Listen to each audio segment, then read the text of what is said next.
Hello বন্ধু, আজকে আমরা তোমাদের সাথে একটা দারুণ রান্না শেয়ার করতে চলেছি। সেটা হচ্ছে কই মাছ দিয়ে, মেটে আলু দিয়ে, আর তার সাথে থাকবে লাউ শাক।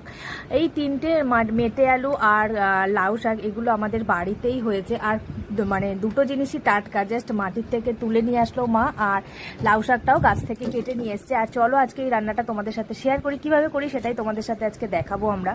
রান্নাটা মাই করছে, আমি জাস্ট ভিডিও করে দিচ্ছি। আর মাকে বললাম, মা এত সুন্দর রান্না যখন করছো চলো এটা সবার সাথে শেয়ার করা যাক, কারণ এই যা গরম পড়েছে আর এই গরমে রিচ খাবার তো কারোরই ভালো লাগে না, আমাদের তো ভালোই লাগে না।